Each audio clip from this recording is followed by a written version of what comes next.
Hello students, welcome to physics third का। तो जैसा कि आप सबको पता है, हमारी न्यू वैकेंसीज आने वाली है फॉर पीजीटी फिजिक्स। ठीक है, फॉर पीजीटी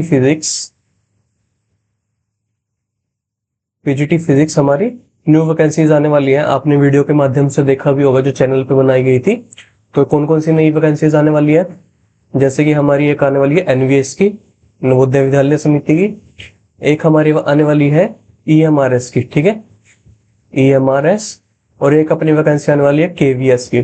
ठीक है, तो और जैसे स्टेट्स की वैकेंसी भी आ रही है, जैसे हरियाणा स्टेट में आई हुई है, एक अपनी आई हुई है हरियाणा पीजीटी की, हरियाणा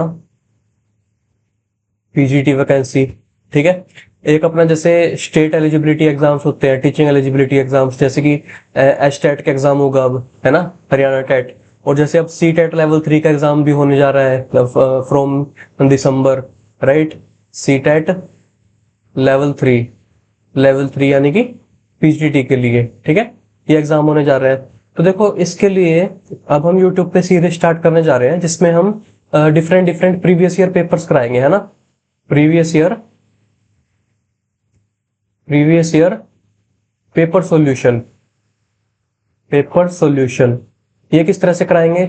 जैसे सपोज करो एनवीएस का 2022 में पेपर हुआ था पीजीटी का, ठीक है, तो वो पेपर को सोल्व कराया जाएगा। फिर ईएमआरएस का, केवीएस का, इस तरह से प्रीवियस ईयर पेपर सोल्व कराएंगे। कभी एस्टेट का करा दिया सोल्व, ठीक है। वीडियोस आएगी जैसे 10 क्वेश्चंस पर वीडियो की सीरीज में, 10 क्वेश्चंस पर वीडियो, ठीक है, 10 क्वेश्चंस पर वीडियो की सीरीज में आएगी हमारी वीडियो। ठीक है, मतलब ज्यादा लंबा नहीं रखेंगे वीडियो को, 10 क्वेश्चन पर वीडियोस ही रखेंगे, लेकिन फ्रीक्वेंसी उसकी वीक में होगी, ठीक है, मतलब like 3 to 4 videos in a week. ठीक है, तो ये सब कराया जाएगा आपको। और जैसे आप सबको पता है कि ये जो एग्जाम्स आने वाले हैं, इसके लिए हमने कोर्सेज भी स्टार्ट किए हुए हैं, है ना। जैसे सपोज ये एनवीएस के, ईएमआरएस केवीएस का कंबाइंड कोर्स स्टार्ट किया हुआ है फिजिक्स तड़का की तरफ से। ठीक है, तो आप इसको भी ज्वाइन कर सकते हैं अगर आप अपनी प्रिपरेशन को बूस्ट करना चाहते हैं।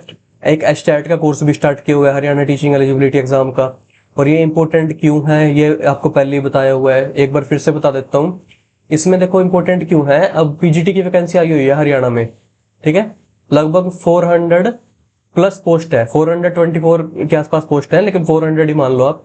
और जो total estate qualified candidates Haryana में वो 500 अप्रोक्स है, 500 अप्रोक्स, मतलब 500 टू 800 मान लो, मैक्सिमम 800 कैंडिडेट्स हैं जो एस्टेट क्वालिफाइड है। और ये पीजीटी की वैकेंसी में बैठने के लिए जो फर्स्ट एलिजिबिलिटी है वो है हमारी एस्टेट क्वालिफाई होना चाहिए आपका, हरियाणा टीचिंग एलिजिबिलिटी टेस्ट। ठीक है, और पूरे चांसेस है कि जो एस्टेट 2024 का एग्जाम होगा, एस्टेट 2024, उसको इस वैकेंसी में शामिल किया जाएगा इलेक्शंस के बाद। अक्टूबर में इलेक्शंस है, क्या पता वैकेंसी रीएडवर्टाइज हो, क्या पता ना हो। देखो चांसेस है कि रीएडवर्टाइज होती है, जैसे पास्ट में देखते हैं हम, लेकिन नहीं भी हो सकती है वैकेंसी। लेकिन फिर भी अगर आपका स्टेट क्वालिफाई होगा तो आपके पास एक अपॉर्चुनिटी होगी एग्जाम में बैठने के लिए, ठीक है। और अगर एडवर्टाइज नहीं हुई वैकेंसी तो फिर बाद में का काम आ जाएगा आपके स्टेट, लेकिन नुकसान नहीं होगा देखो स्टेट को क्वालिफाई करने का। इसी तरह से देखो सी टेट लेवल 3 का एग्जाम है पीजीटी के लिए, ये कंपलसरी हो जाएगा for recruitment in NVS, CMRS and KVS. ठीक है, जैसा कि आपको पता है कि सी टेट लेवल 2 होता है टीजीटी के लिए, सी टेट लेवल 2 टीजीटी के लिए होता है। ये कंपलसरी है कि अगर आपको कोई भी रिक्रूटमेंट में बैठना है तो देखो ये बहुत अच्छी जॉब्स मानी जाती हैं, और इसमें अलाउंसेस वगैरह भी काफी अच्छे होते हैं। एक रेपुटेड जॉब है ग्रुप बी की, लेक्चरर की, पीजीटी फिजिक्स की, तो आपको इन सब की तैयारी करनी चाहिए। ठीक है, तो इसको देखते हुए हम एक सीरीज चलाने वाले हैं यूट्यूब पे, ठीक है, जिसमें हम प्रीवियस ईयर क्वेश्चंस कराए जाएंगे हमें। और अगर आप चाहें तो कोई बैच भी ले सकते हैं, ठीक है। ये जो पीजीटी फिजिक्स वाला जो बैच है एनवीएस एमआरएस केवीएस का, ये वाला बैच आपको हेल्प करेगा फॉर टीचिंग एलिजिबिलिटी एग्जाम्स भी। कोई भी एग्जाम हो टीचिंग एलिजिबिलिटी का, किसी भी स्टेट का हो, कोई भी हो एग्जाम, जैसे अलग अलग स्टेट के अलग अलग एग्जाम होते हैं, जैसे एस्टेट हो गया, सी टेट लेवल 3 आने वाला है, यूपी टेट हो गया, राजस्थान टेट हो गया, एमपी टेट हो गया, तो इसी तरह से आपको हेल्प करेगा ये। ठीक है, तो देखो आज हम फर्स्ट सीरीज चलाने जा रहे हैं जो वो एनवीएस के पेपर की को सोल्व करेंगे। ठीक है, अब यहां से हम शुरू करेंगे एनवीएस 2022 का सॉल्यूशन जो है पीजीटी फिजिक्स का, वो हम यहां से सोल्व करने जा रहे हैं। ठीक है, 10 क्वेश्चंस पर वीडियो की फ्रीक्वेंसी रखेंगे हम। ठीक है, तो देखो यहाँ पे क्या बोल रहा है इस क्वेश्चन में, which of the following quantities do not have the same dimension as that of pressure. देखो डायमेंशन की बात करी गई है यहाँ पे कि डायमेंशन चेक करना है बस हमें कि यहाँ पे किस क्वांटिटी का डायमेंशन अलग होगा। देखो सबसे पहले हमें मीनिंग पता होना चाहिए जो यहाँ पे लिखा हुआ है। देखो स्ट्रेस, देखो जो ये ए पार्ट लिखा हुआ है स्ट्रेस, स्ट्रेस का देखो मीनिंग क्या होता है, सबसे पहले ये पता होना चाहिए। स्ट्रेस का मीनिंग होता है restoring force, restoring force per unit area. ठीक है, तो देखो हमें क्या करना है, सिर्फ इसकी डायमेंशन चेक करनी है कि डायमेंशन क्या है।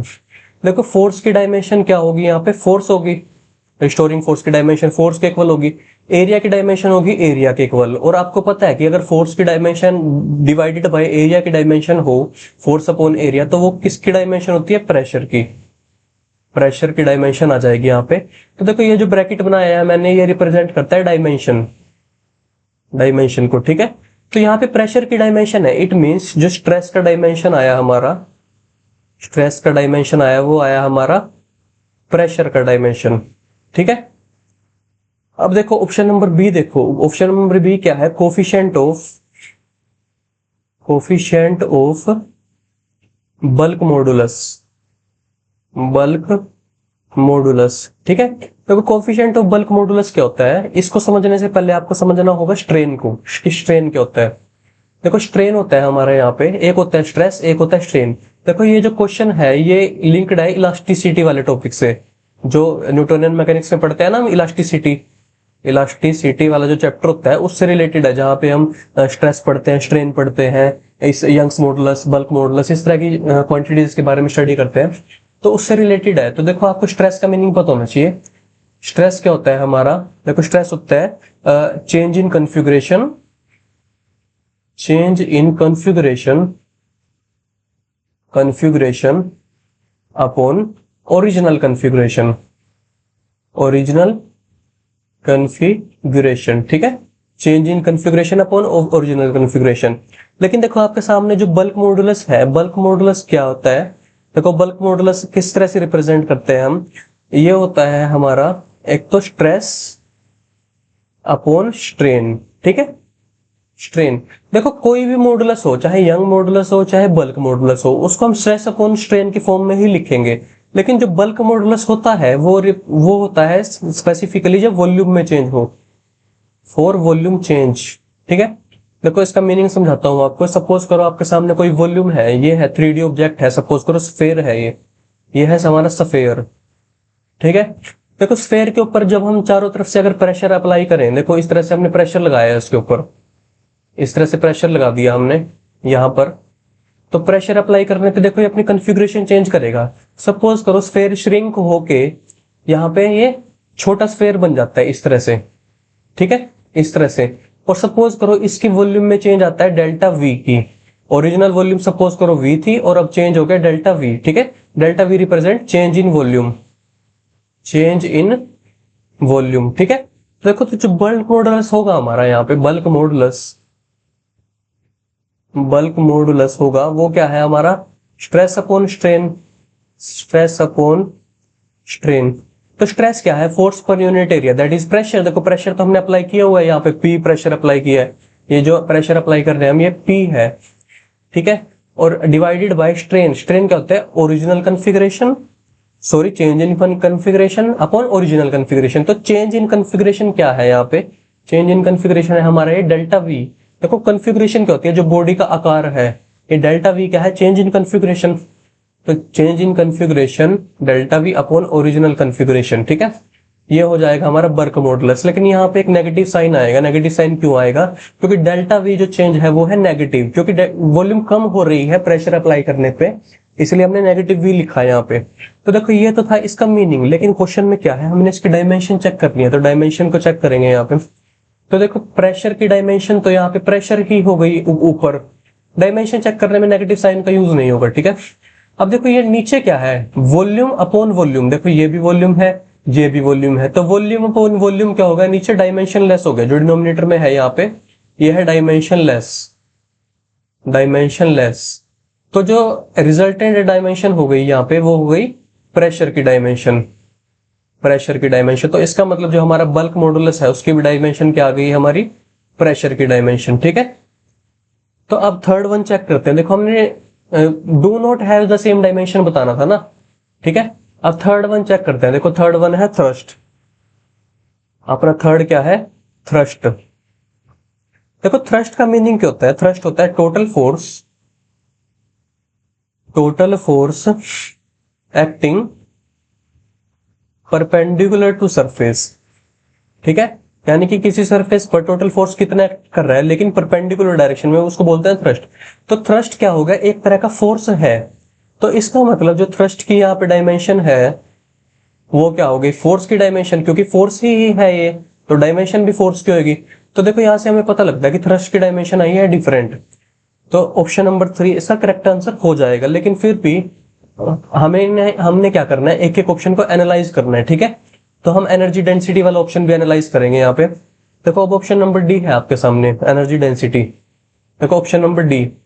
देखो एनर्जी डेंसिटी वैसे तो आप कोई भी एनर्जी लिख सकते हो और अपॉन वॉल्यूम लिख सकते हो, लेकिन यहाँ पे इलास्टिसिटी वाला चैप्टर है तो मैं उसको उससे ही रिलेट करके आपको बता रहा हूँ। यहाँ पे देखो जो टोटल एनर्जी होती है ना, टोटल एनर्जी किसी ऑब्जेक्ट में जब उसकी कन्फिग्रेशन चेंज करते हैं तो वो आती है यहाँ पे half into stress into strain into में वॉल्यूम। ठीक है, इस तरह से आती है। तो एनर्जी डेंसिटी क्या हो गया? देखो टोटल एनर्जी को अगर ई से रिप्रेजेंट करें और वॉल्यूम को हम लेफ्ट हैंड साइड में डिवाइडेड में लेके आए तो ये बन जाएगा energy density, energy per unit volume. अब इसके यहाँ पे क्या आ जाएगा फॉर्मूला?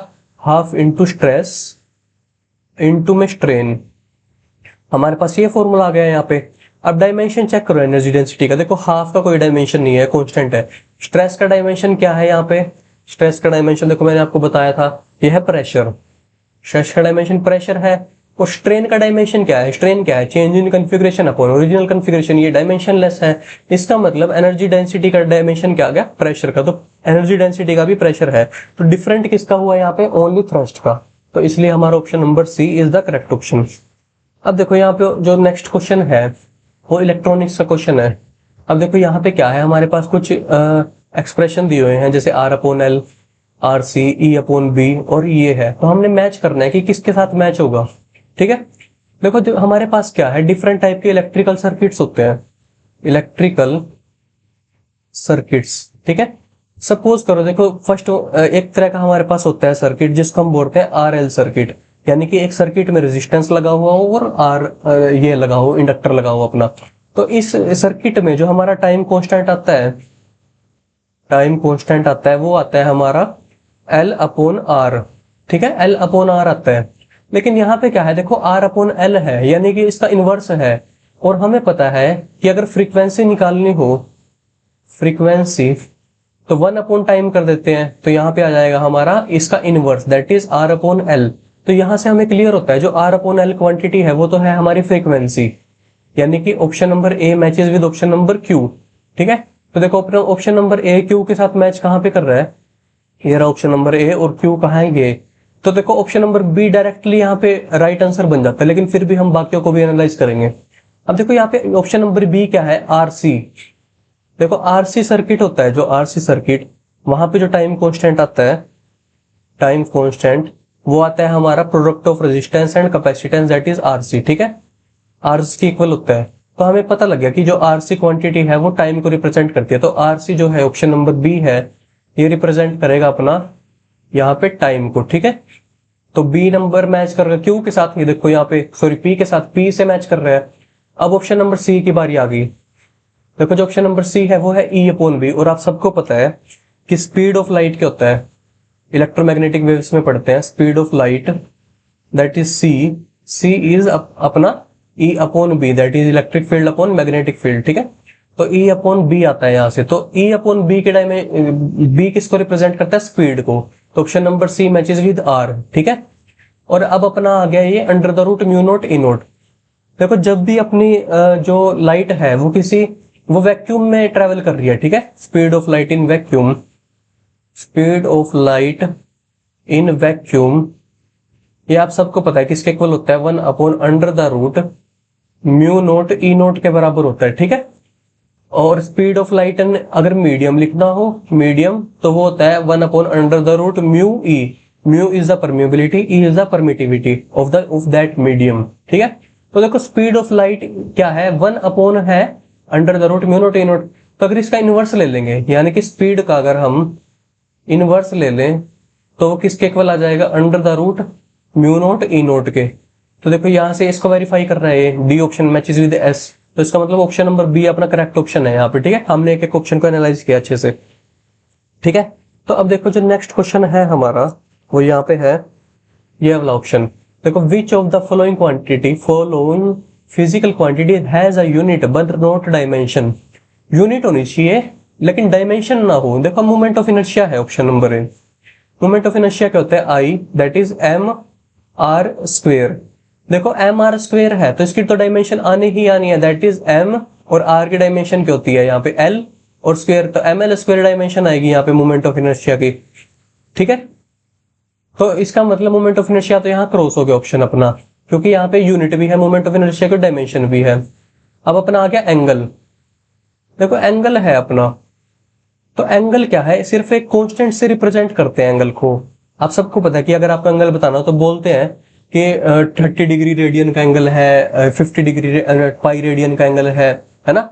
सॉरी डिग्री नहीं बोलेंगे, रेडियंस में हम पाई रेडियन है, 2 पाई रेडियन है, इस तरह से रिप्रेजेंट करते हैं। तो एंगल की क्या है, कोई डायमेंशन नहीं है, डायमेंशन लेस होता है, डायमेंशन यहाँ पे डायमेंशन लेस आएगा, angle is dimensionless but it has unit that is radian. ठीक है, तो ये वाला ऑप्शन अपना हो जाएगा करेक्ट, क्योंकि इसकी डायमेंशन नहीं है लेकिन यूनिट है। मतलब स्ट्रेन का तो मैंने आपको बता ही दिया कि डायमेंशन होता है, यंग्स मॉडुलस का भी डायमेंशन आपको बता दिया। ये यंग्स मॉडुलस कैसे आएगा, वही स्ट्रेस अपॉन स्ट्रेन करके, और यंग्स मॉडुलस की जो डायमेंशन निकलेगी वो निकलेगी प्रेशर की। ठीक है, ये मैंने आपको समझा दिया। स्ट्रेन की डायमेंशन क्या निकलती है, स्ट्रेन की डायमेंशन यहां से निकलती है, देखो अपनी है तो डायमेंशनलेस है, लेकिन इसकी यूनिट भी नहीं है। देखो स्ट्रेन डायमेंशनलेस क्यों है, स्ट्रेन में क्या था अपना चेंज इन कन्फिग्रेशन, सपोज करो डेल्टा वी अपॉन वी, या अगर लेंथ में चेंज हो तो डेल्टा एल अपॉन एल लिख देते हैं। तो है तो देखो डायमेंशनलेस, लेकिन स्ट्रेन की कोई यूनिट भी नहीं होती। लेकिन एंगल की क्या है, यहाँ पे डायमेंशनलेस भी और यूनिट भी है। देखो हमने यूनिट बताना था कि यूनिट हो, तो इसलिए जो यहाँ पे सबसे बेस्ट ऑप्शन है वो है option number B, that is angle. ठीक है, अब देखो अब हम नेक्स्ट ऑप्शन पे मूव करते हैं अपने क्वेश्चन पे, दैट इज क्वेश्चन नंबर 4। देखो क्वेश्चन नंबर 4 में क्या है, a small ball is moving with a uniform speed v in a circle of radius r, the acceleration of the ball is, तो हमें एक्सेलरेशन बतानी है बॉल की। देखो इसमें क्या है कि एक सर्कल है रेडियस r का, ये अपने पास क्या है एक r रेडियस का सर्कल है, मैंने मुझसे ज्यादा अच्छा नहीं बनाए लेकिन फिर भी परफेक्टली सर्कल है। ठीक है, ये क्या है सर्कल ऑफ रेडियस r, एक बॉल है अपनी जो कि मूव कर रही है सर्कल में। और आप सबको पता है कि जब भी कोई बॉडी एक सर्कल में मूव करती है इस तरह से, ठीक है, तो यहाँ पे क्या होता है एक सेंट्रीपिटल एक्सेलरेशन होती है, जिसका फॉर्मूला होता है सेंट्रीपिटल एक्सेलरेशन का -v² अपॉन r। ठीक है, तो यहाँ पे देखो माइनस साइन क्यों आया, माइनस साइन इसलिए आया, जो हम आर कैप वेक्टर डिफाइन करते हैं ना, वो करते हैं इस तरह से फ्रॉम सेंटर टू आउटवर्ड, ये है आर कैप। और सेंट्रीपिटल एक्सेलरेशन जो होती है वो होती है inward, centripetal acceleration AC is inward, that is in opposite direction to the R cap, तो इसलिए माइनस साइन लिखा है, ये वेक्टर फॉर्म है यहाँ पे। ठीक है, तो देखो यहाँ पे अगर वेक्टर फॉर्म ना लिखे हम, ये आर यहाँ पे रेडियस आएगा, ठीक है कैपिटल आर, तो अगर वेक्टर फॉर्म ना लिखें इसकी, अगर हम मैग्नीट्यूड फॉर्म लिखें तो अपने पास क्या आ जाएगी यहाँ पे v² upon r, R cap का मैग्नीट्यूड तो 1 होता है, तो v² अपॉन r है। अगर हम v² को लिख दें omega r, v equal to omega r लिख सकते हैं ना, तो इसका स्क्वायर हो जाएगा यहाँ पे अपॉन r, यहाँ पे कैपिटल R आएगा, तो यहाँ से आ गया हमारे पास ओमेगा स्क्वायर r। ठीक है, और नेगेटिव साइन क्या बताता है कि डायरेक्टेड इनवर्ड, ये सेंट्रीपिटल एक्सीलरेशन ही है जो फोर्स करती है पार्टिकल को एक सर्कल में मूव करने के लिए। ठीक है, ये इनवर्ड लग रही होती है, कहीं भी देखोगे आप to inward toward the centre. ठीक है, टुवर्ड द सेंटर होगी ये। ठीक है, तो अब ऑप्शन पढ़ो, यहाँ पे क्या है omega square r and is directed toward the centre, option number A is the correct answer. ठीक है, अब ये नहीं है यहाँ पे, ये क्रॉस है, ये वाला फॉर्मूला क्रॉस है, यहाँ पे फॉर्मूला ही गलत है, तो ऑप्शन नंबर ए अपना करेक्ट आंसर है। ठीक है, नाउ क्वेश्चन नंबर 5।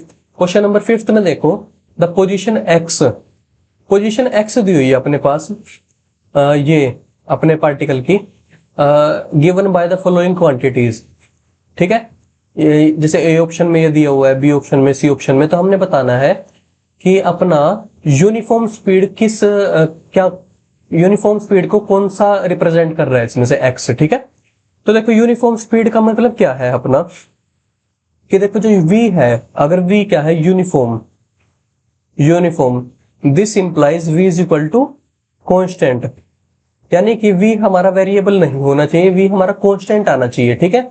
और वेलोसिटी का फॉर्मूला क्या होता है अपना, dx अपॉन dt, यानी कि डिस्टेंस को हम क्या करते हैं, डिफरेंशिएट करते हैं विद रिस्पेक्ट टू टाइम। तो ऑप्शन नंबर ए को देखो, यहाँ पे ऑप्शन नंबर ए में dx अपॉन dt निकालो, यहां से क्या आ जाएगा अपना, देखो यहाँ पे इसका तो 0 हो गया, यहाँ पे क्या आ जाएगा 4t आ जाएगा, ठीक है।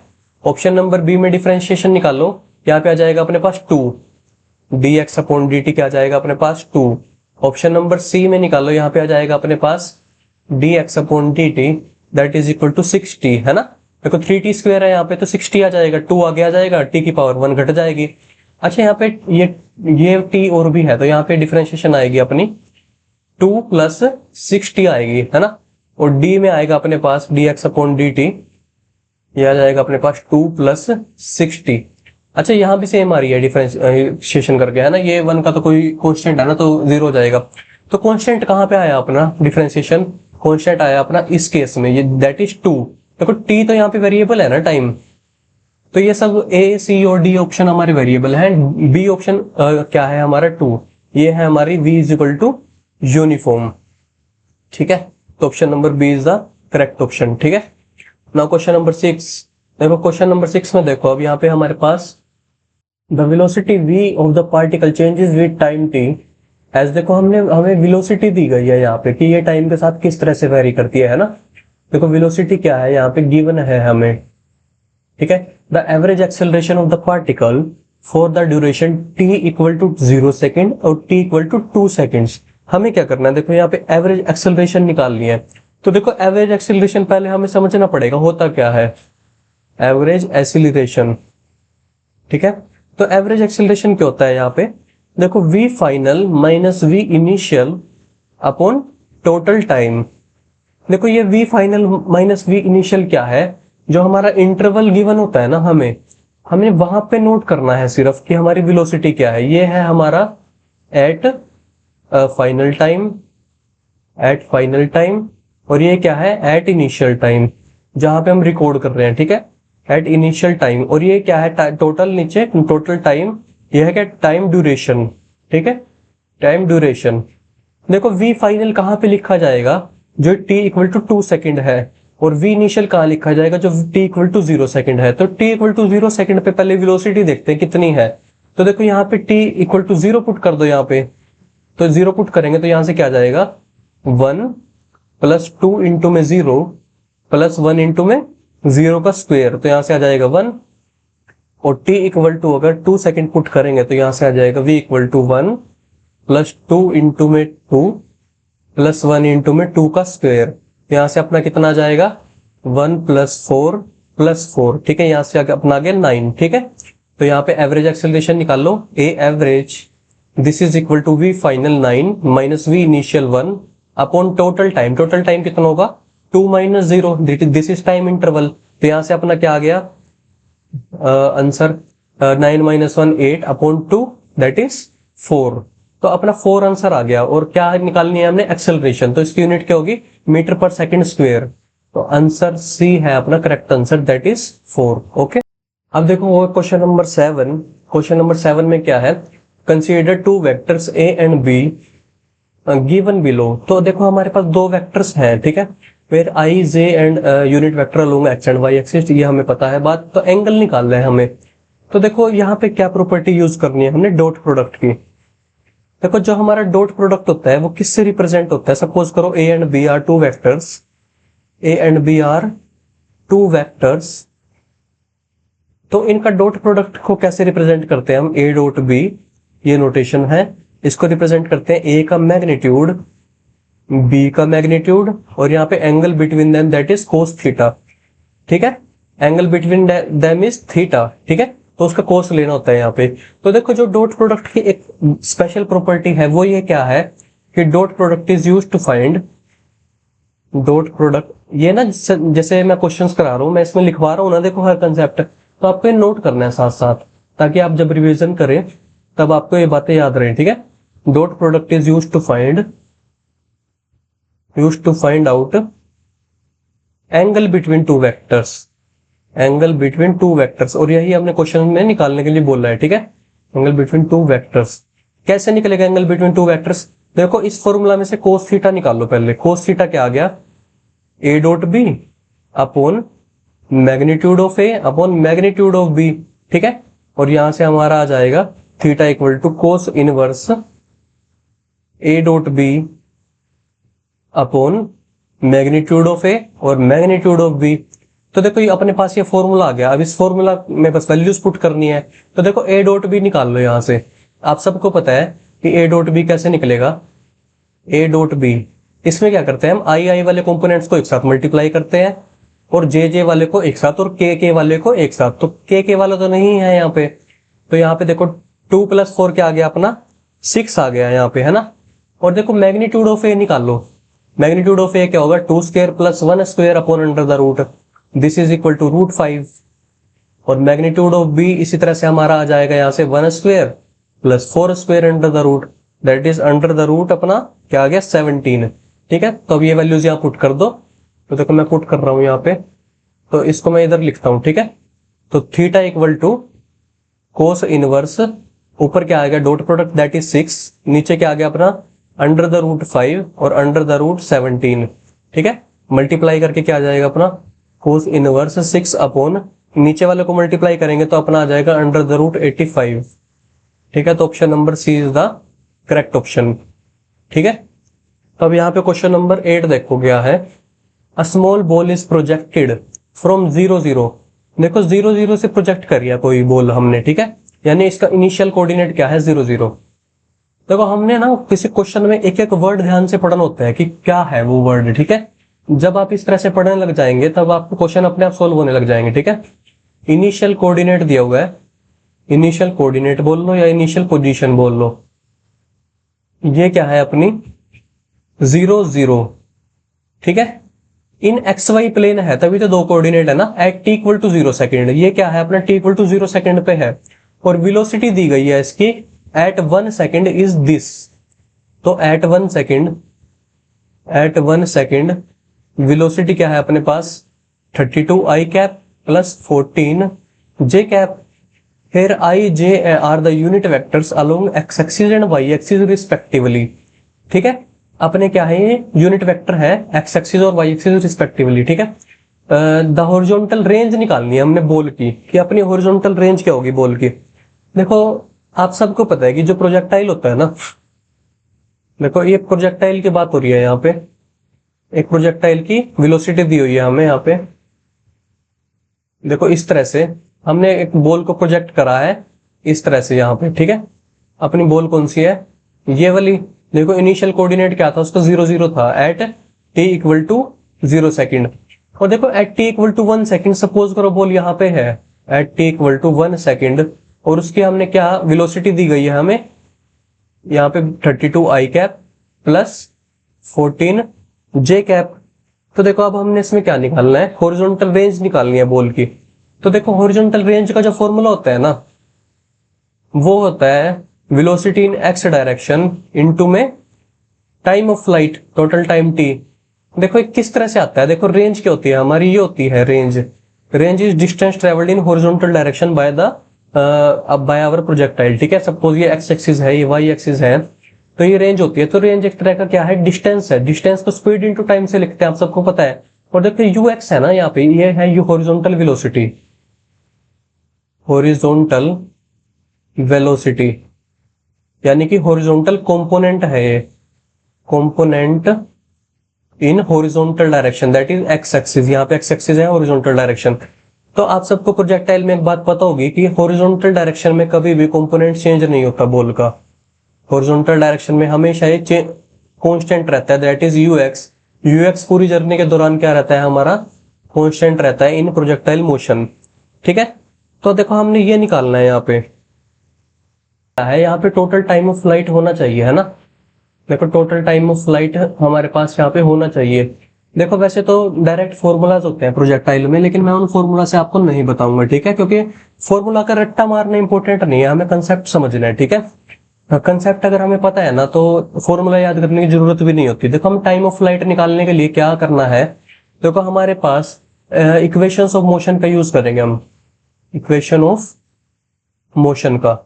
देखो टाइम ऑफ फ्लाइट किससे रिलेटेड है, देखो अपनी बॉल ऊपर गई और फिर नीचे आ गई, देखो इस तरह से ऊपर जाती है बॉल, अपनी नीचे आ जाती है, ठीक है, यानी कि बॉल वर्टिकल डायरेक्शन में ऊपर जाती है और नीचे आती है, ठीक है। और वर्टिकल डायरेक्शन में जो एक्सेलरेशन है अपनी, वो आप सबको पता है, acceleration is g, that is downward, ठीक है, जी हमेशा डाउनवर्ड रहेगी, ठीक है। तो देखो equation of motion in y direction लगाएंगे, अगर हम डायरेक्शन लगाएंगे तो अपनी इक्वेशन ऑफ मोशन क्या होती है, डिस्प्लेसमेंट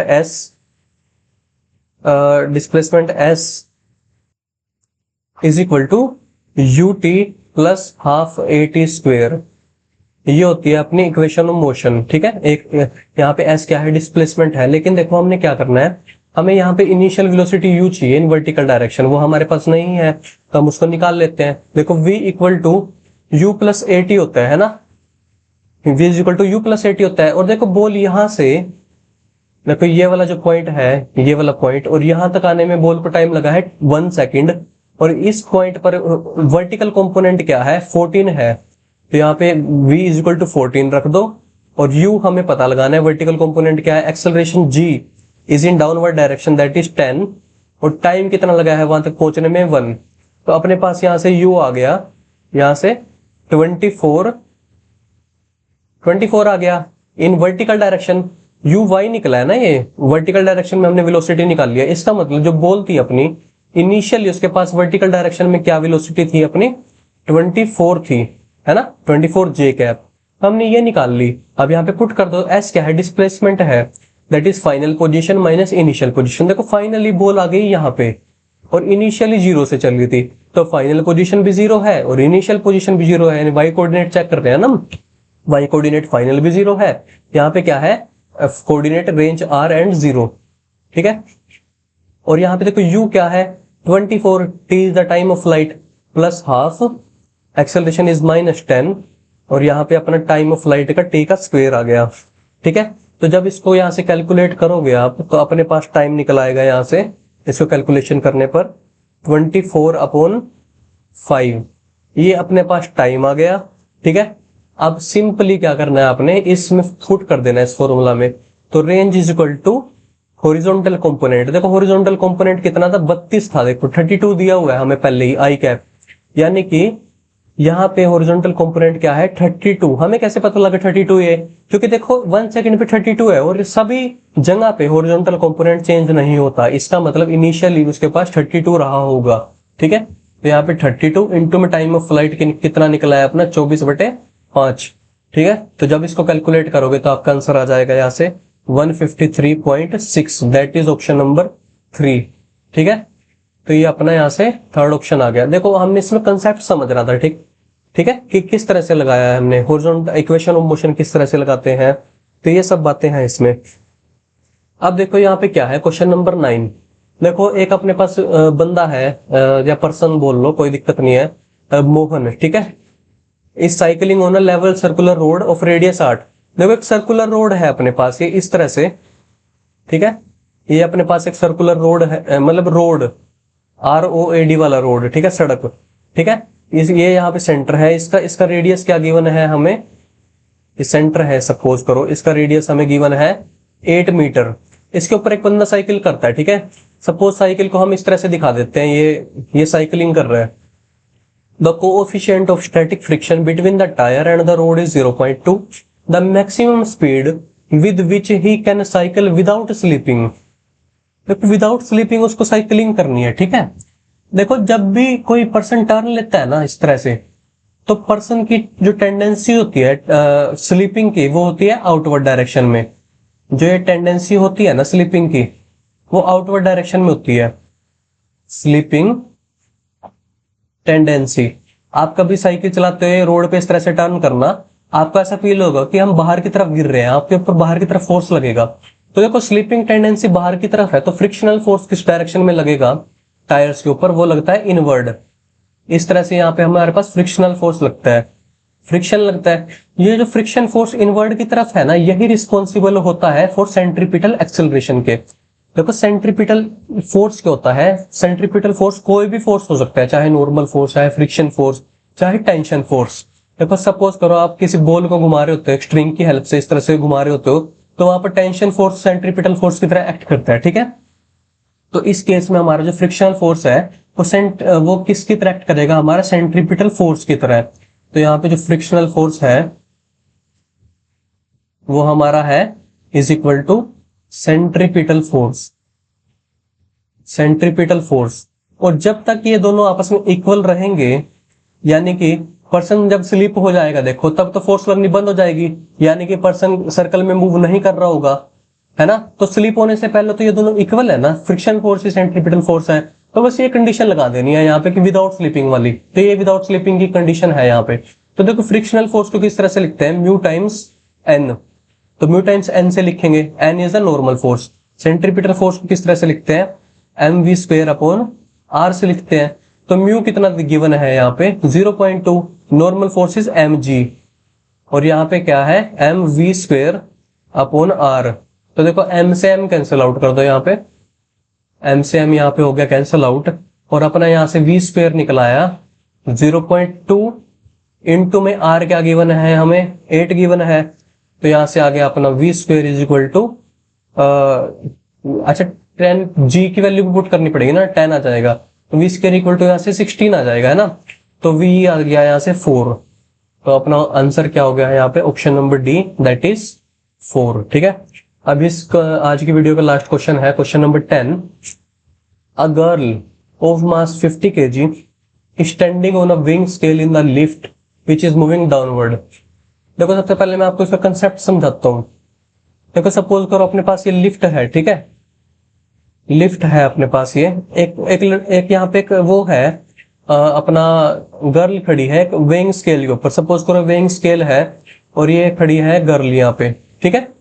तो देखो ये क्या है, यहाँ पे गर्ल का वेट कहाँ एक्ट कर रहा होगा, आप सबको पता है कि नीचे की तरफ mg, और एक इस पे नॉर्मल फोर्स लग रहा होगा, this is in upward direction normal force, ठीक है। और लिफ्ट कहाँ जा रही है, नीचे की तरफ जा रही है विद एक्सेलरेशन a, ठीक है, विद एक्सेलरेशन a नीचे की तरफ जा रही है, ठीक है। देखो lift is moving downward with uniform acceleration of 5 metre per second. ये हमें गिवन है 5 मीटर पर सेकंड स्क्वायर, ठीक है। तो हमने बताना है कि वेइंग स्केल पर कितनी रीडिंग आएगी। तो देखो वेइंग स्केल पर जो रीडिंग आएगी ना, वो आएगी नॉर्मल फोर्स के इक्वल। हमारे ऊपर कितना नॉर्मल फोर्स लग रहा है, तो weighing scale reading is equal to normal force, ठीक है, नॉर्मल फोर्स के इक्वल आती है। अब देखो सपोज करो यहाँ पे कोई ऑब्जर्वर खड़ा है, देखो सब कुछ डिपेंड करेगा ऑब्जर्वर पे। सपोज करो कोई ऑब्जर्वर है, ऑब्जर्वर इसको देख रहा है यहाँ पे इस लिफ्ट को, तो ऑब्जर्वर क्या बोलेगा कि लिफ्ट क्या है अपनी नीचे की तरफ जा रही है ना, नीचे की तरफ जा रही है। और जो पर्सन है अपना, उसका मोशन किस डायरेक्शन में है, पर्सन का नीचे की तरफ है। तो इसका मतलब जो पर्सन के ऊपर नेट फोर्स है वो किस डायरेक्शन में लग रहा होगा, नीचे की तरफ। तो वो कंडीशन लगाओ यहाँ पे। तो नेट फोर्स देखो नीचे की तरफ लग रहा है, तो यहाँ पे mg माइनस एन, ये आ गया नेट फोर्स, ये रिस्पॉन्सिबल है एक्सेलरेशन के। तो ये यहाँ पे पर्सन का मास इनटू में एक्सेलरेशन। देखो फोर्स इक्वल टू m ही लिखते हैं ना यहाँ पे। ये क्या है अपनी इक्वेशन ऑफ मोशन है, इक्वेशन ऑफ मोशन। जो यहाँ पे f लिखा होता है ये होता है नेट फोर्स। तो पर्सन क्या बोलेगा कि पर्सन नीचे की तरफ जा रहा है, तो नीचे की तरफ नेट फोर्स लगेगा, that is mg minus n equal to ma, ठीक है। तो यहां से जो हमारा नॉर्मल फोर्स आ गया वो आ गया mg माइनस ma, ठीक है। तो यहां से आ गया अपना mg माइनस a, ठीक है। तो नॉर्मल फोर्स की वैल्यू निकाल लो। पर्सन का वेट कितना है 50 kg, तो 50, g की वैल्यू कितनी है 10, और माइनस एक्सेलरेशन की वैल्यू है 5। तो यहां से अपने पास आ गया 250 न्यूटन आया है हमारे पास ये नॉर्मल फोर्स। तो देखो वेइंग स्केल क्या होता है, वो ग्रेविटी के इफेक्ट को एडजस्ट करके बताता है, ठीक है, यानी कि मास बताता है अपना। तो मास निकाल लो यहाँ से, कितना आएगा, normal force upon gravity G, ठीक है। तो यहाँ से 250 अपॉन 10, तो यहाँ से हमारे पास 25 kg आ जाएगा, ठीक है। क्योंकि देखो हमारे पास जो वो होता है, फोर्स होता है, यानी कि जैसे ये वाला फोर्स है, ये mg लेते हैं ना, हम यहाँ पे mg लेते हैं, लेकिन मास तो पर्सन का m है ना। तो इस तरह से ये होता है वेट, ठीक है, और ये होता है अपना मास, ठीक है। तो वेइंग स्केल क्या होता है, ये मास को बताता है, ठीक है, नॉर्मल फोर्स, बट यहाँ पे मास आएगा, ठीक है। तो इस तरह से हमने यहाँ पे जज करना होता है इसको, ठीक है। तो option number A is the correct option here, ठीक है, option number A is the correct option. तो देखो इस सीरीज के हमारे 10 क्वेश्चंस कंप्लीट हुए आज। हमने हर क्वेश्चन में कंसेप्ट सीखा है, कंसेप्ट कैसे होता है, और ये कुछ डिटेल्स थी जो मैंने आपको बताई है शुरू में कि हमारा यहाँ पे क्या क्या क्या करेंगे हम, ठीक है। देखो यहाँ पे मैं एक बात और बताने जा रहा हूँ आपको। देखो ये इस तरह से हम 10 क्वेश्चन पर डे करेंगे, ठीक है, यूट्यूब पे। और हमारा एक कोर्स भी चल रहा है यहाँ पे पीजीटी फिजिक्स का, अगर आपको अच्छा लगे आप ज्वाइन कर सकते हैं। डेमो क्लासेस अवेलेबल है ऐप पर और वेबसाइट पर, आप उसको चेक कर सकते हैं, ठीक है। एक हमारा अभी कोर्स चल रहा है एस्टेट के ऊपर, एस्टेट के ऊपर इसकी वीडियोस भी डाली है कि एस्टेट क्यों जरूरी है, और पीजीटी का कोर्स तो चल ही रहा है, ठीक है। अगर आप इसको ज्वाइन करना चाहते हैं, आप ऐप पर जाइए और डेमो देख सकते हैं, और यहाँ पे आपको लिंक भी मिल जाएंगे डिस्क्रिप्शन में, ठीक है। चलो ठीक है, अब आज के लिए इतना बहुत है। Thank you very much.